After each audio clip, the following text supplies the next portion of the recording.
बीते मार्च में जस्टिस वर्मा के सरकारी आवास में आग लगने के बाद वहां बड़ी मात्रा में नोटों की गड्डियां मिली थी। आरोपों के बाद उन्हें इलाहाबाद हाई कोर्ट ट्रांसफ़र कर दिया गया था। जस्टिस वर्मा के खिलाफ महाभियोग प्रस्ताव लिए जाने की तैयारी चल रही है।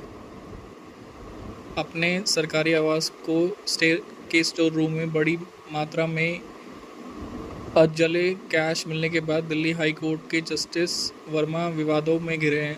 उन पर कार्रवाई की मांगें लगातार बढ़ती जा रही है। इसके बीच उपराष्ट्रपति जगदीप धनखड़ ने इस मामले के अब तक प्राथमिकी दर्ज नहीं किए जाने का मुद्दा उठाते हुए कहा कि किसी न्यायाधीश के खिलाफ संवैधानिक प्रावधानों के तहत कार्रवाई करना एक विकल्प हो सकता है, लेकिन इस प्रक्रिया को समस्या का समाधान नहीं कहा जा सकता। धनखड़ ने कहा कि यह एक अपराध है और इस तरह के मामलों में कार्रवाई किया जाना जरूरी है। उन्होंने कहा कि सुप्रीम कोर्ट के फैसले की वजह से केंद्र सरकार उनके खिलाफ एक्शन नहीं ले पा रही है। धनखड़ सोमवार को एक कार्यक्रम के हिस्सा लेने के लिए राष्ट्रीय विश्वविद्यालय कोची पहुंचे थे। इसके दौरान उन्होंने छात्रों और संकाय सदस्यों के साथ बातचीत करते हुए कहा, संवैधानिक प्रावधानों के तहत किसी न्यायाधीश के विरुद्ध कार्रवाई करना एक विकल्प हो सकता है, लेकिन यह समाधान नहीं है। हम लोकतंत्र होने का दावा करते हैं और वास्तव में है भी। दुनिया हमें एक परिपक्व लोकतंत्र के रूप में देखती है, जहां कानून का शासन कानून के समक्ष समानता होनी चाहिए। उन्होंने कहा कि इसका तात्पर्य यह है कि हर अपराध की जांच होनी चाहिए। उपराष्ट्रपति ने जस्टिस वर्मा का नाम लिए बिना कहा कि अगर धनराशि इतनी अधिक है तो कोई सवाल उठते हैं जिनका पता लगाया जाना चाहिए। उन्होंने कहा, यह जानना बेहद ज़रूरी है कि क्या काला धन है। इसके स्रोत बताया कि किसी जज के सरकारी आवास में कैसे पहुंचा, यह पैसा आखिर किसका है।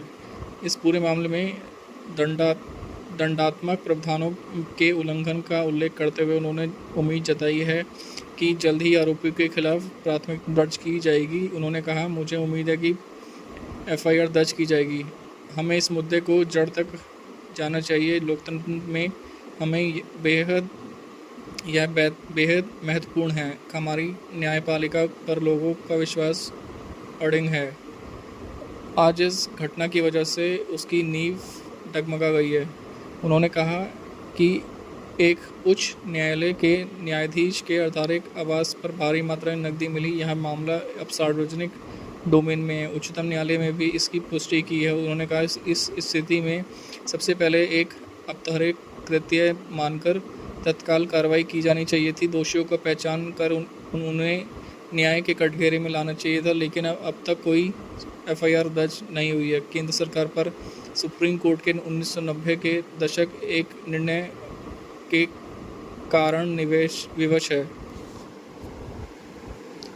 इसी दौरान उपराष्ट्रपति धनखड़ ने न्यायपालिका की स्वतंत्रता की वकालत करते हुए कहा कि मैं न्यायपालिका की स्वतंत्रता की प्रबल पक्षधर हूँ। मैं न्यायाधीशों को सुरक्षा के पक्ष में हूँ। वे न्यायपालिका के विरुद्ध निर्णय देते हैं और विधायिका के मामलों में भी देखते हैं। हमें उन्हें तुच्छ मुकदमों से बचना चाहिए, लेकिन जब कुछ ऐसी घटनाएं सामने आती तो चिंता का स्वाभाविक है। गौरतलब है कि दिल्ली उच्च न्यायालय के तत्कालीन न्यायाधीश जस्टिस वर्मा के सरकारी आवास पर एक स्टोर में 14 मार्च की रात लगी आग 500 रुपये के सैकड़ों अधजले नोटों की गड्डियां मिली थी। जस्टिस वर्मा ने इस मामले में निर्दोष होने का दावा किया है। वहीं उच्चतम न्यायालय का अतिरिक्त जांच समिति में उनके खिलाफ महाभियोग चलाए जाने का सिफारिश की है।